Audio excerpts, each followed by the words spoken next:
En Resumen Deportivo y Radio República, Daniel el Sargento Jiménez. Bien, vamos a charlar con Daniel Jiménez, el ex árbitro del fútbol argentino, también árbitro obviamente internacional. Daniel, gracias por atender a Radio República, un medio del interior del interior. ¿Cómo anda? Buen día, gracias por atendernos. ¿Todo bien? ¿Qué tal, Sebastián? Buen día. Bueno, para la gente, los oyentes de Radio República, la verdad que para mí es un placer poder conversar, poder charlar un ratito en este momento. Primero para preguntarle, ¿cómo está pasando? ¿Dónde está? Y ¿cómo está pasando el tema de la pandemia? Bueno, yo vivo en Resistencia, en Chaco, toda mi vida. Yo hice mi carrera como árbitro de fútbol, mis orígenes fueron acá, y después mi carrera militar también la terminé acá. Y bueno, lamento profundamente lo que estamos pasando todos con esta pandemia. Yo tuve COVID, por suerte o me agarraron con las defensas muy altas o sigo entrenando, me sigo cuidando. Seguramente habrá influido porque no tuve ninguna sintomatología más que la pérdida del olfato y el gusto. Después no tuve fiebre, no tuve dolores articulares, no tuve absolutamente nada más que eso. Así que bueno, disfrutando de mi retiro tanto en la faz militar como en el arbitraje. Así que todo muy bien, todo muy tranquilo. Muy bien, muy bien. Bueno, nos alegramos entonces que haya pasado bien el tema del COVID. ¿Y cómo ve, el arbitraje actual, el tema del VAR? ¿Qué opina del tema del VAR también? Bueno, en principio el arbitraje actual, por allí uno sufre un poco porque ha estado en la piel del árbitro, ha estado en el terreno de juego. Yo tuve la suerte por ahí de dirigir todos los clásicos del país, todos, absolutamente todos. Unión Colón, Racing Independiente, Talleres de Belgrano, Newell's Central, Boca, River, Estudiantes Gimnasia, Independiente, Racing, todo, absolutamente todo. San Martín de Tucumán, Atlético, Unión Colón. Bueno, yo por ahí tuve la suerte de estar en una camada de árbitros como Javier Castrilli, como Horacio Elizondo, y pensamos que habíamos dejado una huella para los que venían detrás, y lamentablemente hoy ves que no están pasando un buen momento los árbitros. Nosotros también hemos tenido nuestros bajones, pero hoy lamentablemente no están pasando por su mejor momento, pero vienen de años, vienen de un par de años. Hoy podés rescatar un par de árbitros que se destacan, el caso de Tello, el caso de Lustó, pero con altibajos, y sorprendentemente a mí en lo personal me puso muy orgulloso Néstor Pitana de haber estado en 2 mundiales, de dirigir una final del mundo, y por allí que no sea considerado en el país como un árbitro destacado, como un árbitro que a nivel internacional ha dejado una huella y deja un sello muy importante para el arbitraje argentino. Pero lógicamente es del interior, y a nosotros los del interior nos cuesta el doble o el triple hacerte un espacio, ganarte un lugar en Buenos Aires, seas árbitro, ingeniero, abogado, arquitecto. En Buenos Aires la competencia es muy dura y bueno, y hay que estar a la altura de las circunstancias. Y con respecto al VAR, miro mucho fútbol europeo y en especial el fútbol inglés, y ellos le han encontrado la vuelta al VAR. Fueron los creadores justamente de las reglas de juego. La International VAR está conformada por el Reino Unido, por Irlanda, por Escocia, por Inglaterra y por Gales, y después fue incluido la FIFA. Ellos verdaderamente la tienen muy clara con respecto al tema del VAR, y nosotros estamos muy lejos de que los que nos bajan líneas sean claros, sean precisos, como lo hacen allá en Inglaterra. Bien. Daniel, ¿y usted cómo se preparaba para dirigir un partido, por ejemplo, de ese calibre? Los clásicos que ha dirigido, los partidos importantes. ¿Tranquilo, nervioso, con cábala? Bueno, en principio sabía la responsabilidad que tenía que asumir. Por lo pronto trataba de hacer un estudio previo de con qué me iba a encontrar. Uno nunca termina de sorprenderse en el fútbol. Y en esa época, bueno, iban las hinchadas visitantes y las locales, y era todo un tema, pero los clásicos son partidos aparte, son partidos especiales, y los que son designados para esos partidos eran porque verdaderamente estaban a la altura de las circunstancias. Así que me preparaba, me concentraba, estudiaba dónde me iba a ir con qué me iba a encontrar, y después, bueno, fundamentalmente ser lo más equilibrado, lo más aplomado para la hora de tomar decisiones. Me considero un árbitro muy firme a la hora de tomar decisiones, y me ayudó mucho, pero muchísimo, mi formación militar con respecto al trato hacia los jugadores, que al fin y al cabo los únicos protagonistas son ellos. Nosotros somos invitados, somos convidados para compartir ese rato en el terreno de juego, donde cumplimos un rol, una función importante, que es aplicar las reglas de juego, pero los protagonistas siempre han sido los jugadores, y los traté a todos por igual y con mucho, pero con mucho respeto. ¿Y podía disfrutar en esos partidos, digo, tomarse ese tiempo como para mirar las tribunas llenas, como usted decía, clásico con las dos hinchadas, o no? Sí, eso me lo enseñó Ernesto Taibi en mi primer Boca River. En mi primer Boca River me dijo: Daniel, Taibi venía del Mundial del 94, uno de los mejores árbitros asistentes que tuvo el fútbol argentino. Decía: Daniel, vamos a salir 10 minutos antes al terreno de juego para que te adapte con lo que te vas a encontrar. Y efectivamente, ahí entendí que hay que estar un ratito antes para adaptarse al ambiente, fundamentalmente, de lo que te vas a encontrar. ¿Y con qué clásico se queda? ¿Con el River Boca, con el clásico de Córdoba, de Rosario, de Santa Fe? ¿Con cuál se queda? Bueno, todos tienen su particularidad.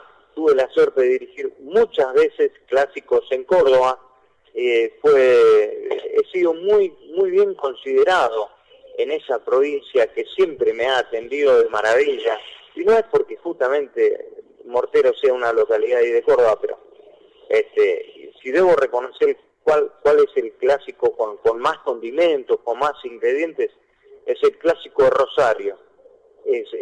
Son muy fanáticos, los rosarinos son muy fanáticos, así que para mí ese es el clásico que te hace sentir, que te hace vibrar realmente. ¿Y recuerda dentro de ese clásico de Rosario, digo, alguno en especial, o los recuerda todos los partidos que le ha tocado dirigir? ¿Cómo? Disculpe. Digo, si con los clásicos que ha dirigido, ya sea el de Rosario o el River Boca o el de Córdoba, digo, ¿hay un clásico en particular que se quede por algo, digo, porque le salió todo bien, por alguna anécdota? Mi primer Boca River, el 3-2 con el nucazo de Hugo Romeo Guerra, que en paz descanse. Ese fue el que me quedó para toda la vida, porque fue mi primero, y realmente fue un muy buen partido, muy lindo partido, con Ramón Díaz como técnico de River, con Bilardo como técnico de Boca, y con jugadores de la talla de Enzo Francescoli, Pablito Aymar, que recién comenzaba, el chileno Marcelo Salas. En Boca estaba Hugo Romeo Guerra, estaba Tito Pompey, estaba el Mono Navarro Montoya, qué sé yo. No, habían jugadores muy jerarquizados, muy lindos, realmente muy lindos. Bien. Y Daniel, digo, volviendo un poco atrás, ¿siempre supo que quería ser militar por un lado, o hacer la carrera, y árbitro, o qué quería ser de pequeño? No, mi primera profesión y mi vocación fue la de militar. Yo siempre quería realmente. Y después lo del arbitraje fue una casualidad que la transformé en una causalidad. Así que son cosas totalmente diferentes, pero mi primera profesión es la de militar, después viene la del arbitraje. ¿Y cómo se dio, digo, entonces? ¿Por qué se dio lo del arbitraje? Y porque yo hacía muchas actividades físicas, muchos deportes, fútbol, básquet, competía en pentatlón, en maratón, y bueno, y en el ejército una vez me propusieron para dirigir un partido, me ordenaron, no es que me propusieron, me ordenaron para dirigir un partido, y me fue realmente bien. Yo tenía un árbitro como espejo, digamos, como modelo, que fue el Pichi Lustó, copié muchas cosas del Pichi, copié muchísimas cosas, y bueno, y después me inscribí en la liga y empecé mi carrera y supe que podía llegar muy alto en esta actividad, en esta profesión, y bueno, apliqué una sigla que se llama DES, Dedicación, Esfuerzo y Sacrificio, y no le erré, verdaderamente. Estuve muchos años en la alta competencia. Muy bien. Y digo, ¿y cómo nace la pasión por ahí, la otra carrera que usted decía de la carrera militar? Digo, ¿de dónde nace esa pasión? Bueno, esa es mi primera profesión y verdaderamente es algo a veces inexplicable porque lo tenés que sentir, lo tenés que llevar muy dentro al sentimiento de ser militar. Y bueno, de chiquito mi papá fue policía y por allí medio también influyó un poco que yo quisiera también tener un uniforme y lucirlo al del ejército argentino. Bueno, tal es así, puede ser que leí que hasta fue enviado en su momento lo que era el conflicto de Beagle.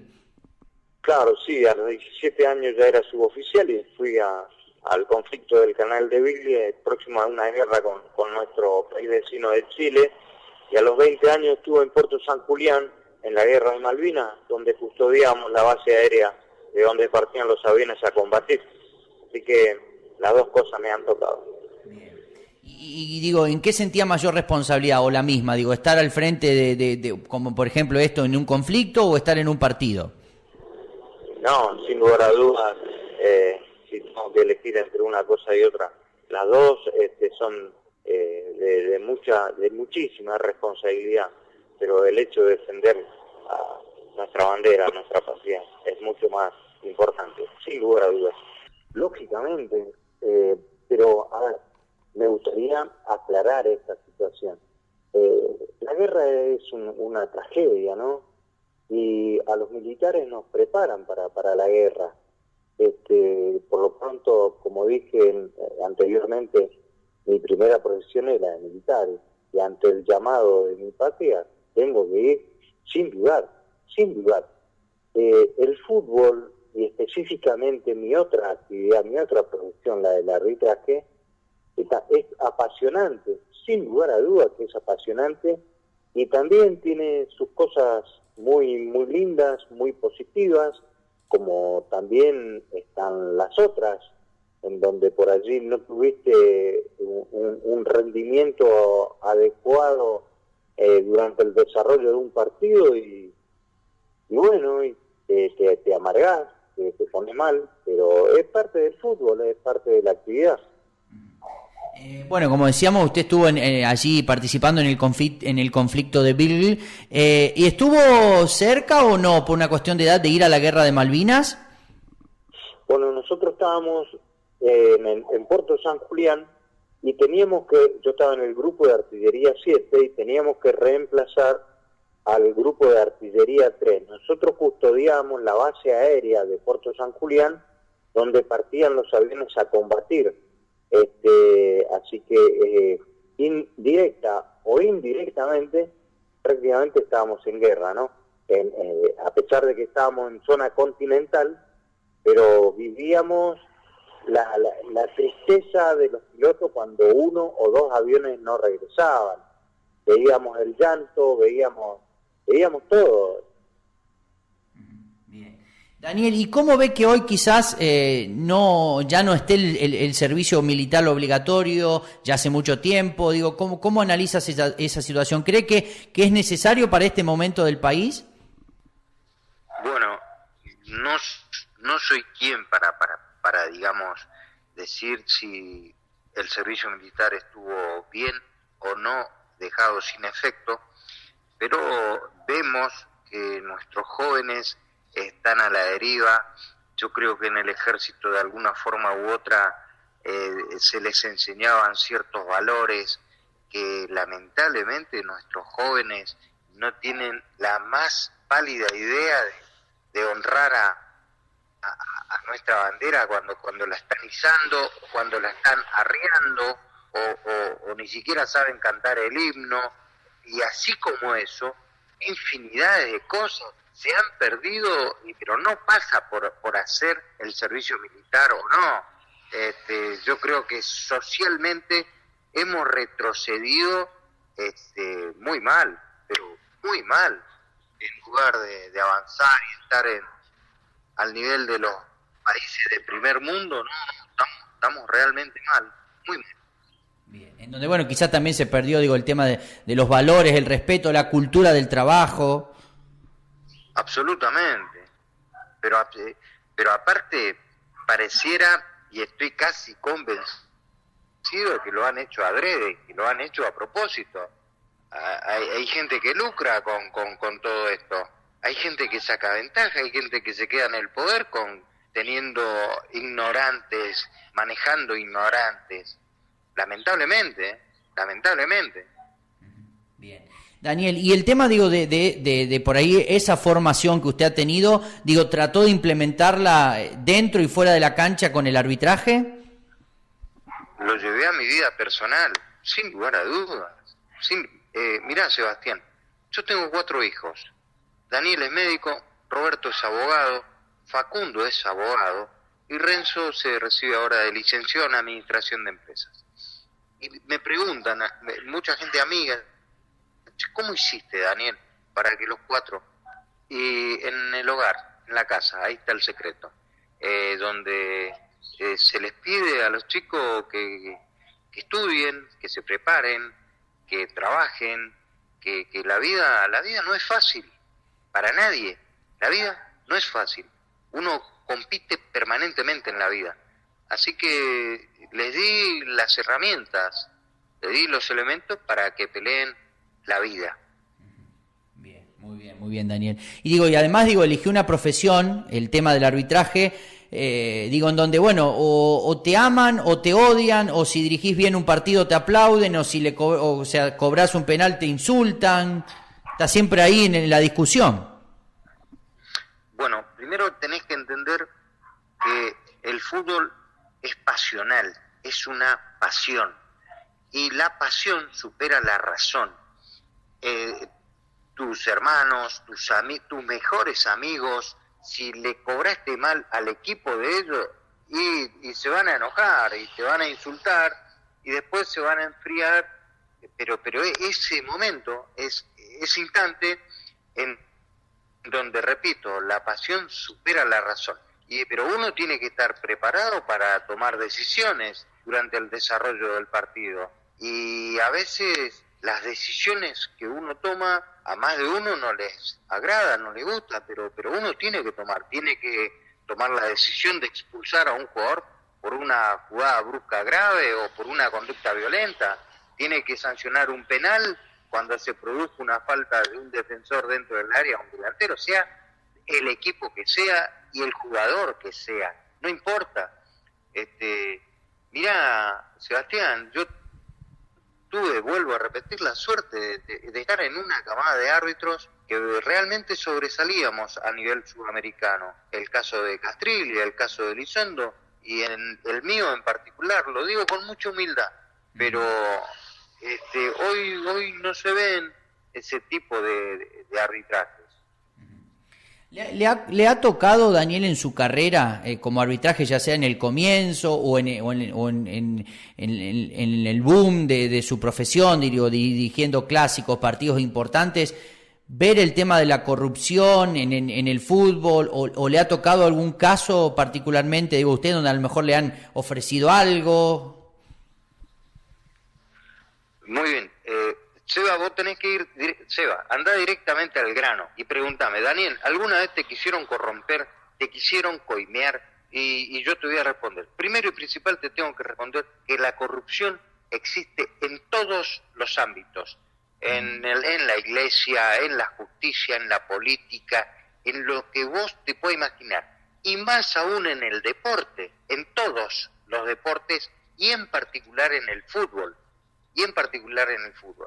Yo denuncié una situación que me tocó vivir en el epílogo de mi carrera, en el final de mi carrera, en San Juan, donde seguramente me habrán vendido o me habrán comprado y yo desconocía, pero me di cuenta que uno de ahí de San Martín de San Juan tuvo una actitud en la que yo llamé al presidente del club, que creo que actualmente está todavía y es dirigente de AFA. Después, cuando estás lejos, cuando no estás más en el ambiente, te das cuenta dónde estuviste metido. Dirigentes que vos pensaban que eran impolutos, terminaban siendo unos tremendos delincuentes. Caso de Meiner, que está detenido, y el FIFA Gay, donde los grandes personajes están todos detenidos, y vos estabas ahí y te digo sinceramente, desconocías toda esa movida, como así también en el ámbito del arbitraje, y en especial ahí en Buenos Aires, en Capital Federal, hay cosas que se manejan que nosotros los del interior desconocemos. Lo denuncié a este señor en el partido ese de San Martín de San Juan, donde llamé al presidente y le dije, mire, presidente, ustedes pueden ganar, pueden empatar o perder, no tengo absolutamente nada que ver con quien me haya vendido, me haya comprado, así que, y después hice la denuncia en AFA, y en AFA no tuve el eco que debería haber tenido, y es más, por haber adicionado un tiempo que ellos consideraban que no era el correspondiente, me quisieron aplicar una sanción disciplinaria, cosa que no acepté, y presenté mi rescisión de contrato. Yo tenía 1 año y medio más, pero la verdad de las cosas, después de 15 años de estar en la alta competencia, ya estaba cansado, por ejemplo, de no haber vivido el crecimiento de mis hijos. No había día del padre, día del niño, día de la madre, siempre de un lado a otro. No terminaba de bajar de un avión que tenía que subir a otro. Y bueno, fue así un poco, y paralelamente a mi carrera como árbitro también estaba la otra carrera, la de militar, que por fortuna también terminé con el último grado de suboficial mayor. Y bueno, y hoy estamos en el descanso que creo que lo tengo bien merecido. Bien. Claro, digo, dentro de su carrera arbitral, en donde ha dirigido partidos importantes y demás, quizás la cuenta pendiente fue esa, no haber podido retirarse cuando usted quiso o de otra manera, y lamentablemente fue así. Sí, si se quiere, es más o menos como decís vos. Pero ¿sabes qué pasa, Sebastián? Cuando uno es digno y tiene que tomar una decisión porque considera que en el medio ha habido o hay una injusticia y tenés que irte porque no estás de acuerdo con eso, tenés que tomar la decisión de irte. Y cosa que yo lo hice. Por ahí algunos, Jiménez se fue por la puerta del fondo, se fue por la ventana. No, me fui porque yo rescindí mi contrato, que tenía 1 año y medio más para continuar dirigiendo. Pero ya habían cosas que empecé a notar y que no estaba de acuerdo. Bien, ya para agradecerle, Daniel, y como usted decía, por ahí ir al grano y consultarle. ¿Qué recuerda ya con el tiempo pasado ese partido entre Gimnasia y Boca, que se suspendió, que después finalmente terminó ganando Boca, que peleaba el título con Estudiantes? ¿Qué pasó? Muy bien, muy buena tu pregunta. Bueno, en ese partido vino un dirigente, el presidente de Gimnasia, que seguramente también lo habrá querido apretar a muchos otros árbitros, y los otros se callaron la boca y no tomaron ningún tipo de determinación, cosa que conmigo no pudo hacerlo porque tomé la decisión de suspender el partido porque no tenía las garantías. Si el presidente del club te viene a apretar en el vestuario, lógicamente, ¿qué podés esperar de los barra brava? Así que tomé la decisión de no continuar el partido porque no tenía las garantías suficientes a raíz de la actitud del presidente y de 2 matones más que fueron ahí al vestuario. pero me juego a que a muchos otros árbitros le habrán hecho lo mismo, simplemente que no tuvieron la valentía de denunciarlo o de tomar la decisión que yo tomé. Bien. Bueno, el partido suspendió, digo, después en la reanudación, no sé si estuvo o no dirigiendo usted, que digo, después finalmente Boca ganó, ¿cree que por ahí Gimnasia fue para atrás? Yo dirigí, la continuación del partido la dirigí yo. Si fue para atrás o no fue para atrás, no es problema mío, es un problema institucional, es un problema de Gimnasia de última, y cosa que a mí no me compete. Las cosas que ocurren dentro de las instituciones, nosotros estamos totalmente al margen, absolutamente al margen. El gran problema del fútbol argentino son este cáncer que han criado, que son los barra brava, que lo mismo pasa en la política, que al final, si no lo frenas, terminan ganando todos los espacios que ellos se proponen. ¿Cómo se imagina Daniel dirigiendo hoy un partido como se está dando, sin público? ¿Cómo se imaginaría? Y la verdad de las cosas que está bueno, lo que me preguntas, está bueno. No tendría el condimento de los gritos, de las puteadas, de que te insulten. No es agradable, pero es parte del folclore del fútbol que estén los hinchas y que estén alentando y que estén puteando y que se enojen y que se rían y que se diviertan. Es un ingrediente ineludible, infaltable en el fútbol, el público, y no sé cómo me sentiría, sinceramente, no sé. Bien. Digo, me imagino que en ese momento, cuando insultan, o por ejemplo insultan a un árbitro, quizás no está bueno, pero a lo mejor lo termina aceptando así. Digo, ¿hay algún insulto que a lo mejor le llamó más la atención en su momento, cuando le han hecho a usted? No, porque uno se prepara, uno es lo suficientemente profesional como para soportar determinadas cosas que ocurren, y te vuelvo a repetir, es parte del folclore, lo tomás así, o lo tomás o lo dejás, no hay otro, o sea, como te dije anteriormente, la pasión supera la razón, y a veces la pasión te provoca a decir barbaridades, seas ingeniero, sea un obrero municipal, seas doctor, y estás en la cancha y estás alentando a tu equipo y ves que por allí un fallo que no te gustó y te salta el indio y decís barbaridades. El fútbol no tiene un color, digamos, cultural. No. Lamentablemente es así. No sé, me imagino que a lo mejor antes de ser árbitro era hincha de algún equipo. Digo, eso me imagino que también lo puede dejar de lado a la hora de arbitrar y después sigue la pasión normal, o una vez que uno encamina esta profesión, la parte de pasional o de hincha ya deja de existir. No, a ver, yo simpaticé con Independiente, disfruté mucho la década del 70, parte del 80, pero una vez que abracé esta actividad, lógicamente, aparte no fui un apasionado, me gusta el fútbol pero lo miro técnicamente, siempre fui bastante prolijo en ese aspecto, no soy estos atolondrados, estos locos que salen a gritar no, disfruto del fútbol que jugaba Independiente en esa época, que después lo siguió Argentinos Juniors, muy lindo, lo siguió, hoy actualmente River juega muy lindo, me gustaba el Newell de Bielsa, el Vélez de Bielsa, el Boca de Bianchi, todos aquellos que proponen jugar bien al fútbol, y yo hincho por eso. Hoy miro fútbol europeo, te digo sinceramente, hoy miro fútbol europeo, me encanta Guardiola, me gusta el Barcelona, que siempre tiene una propuesta de jugar bien al fútbol.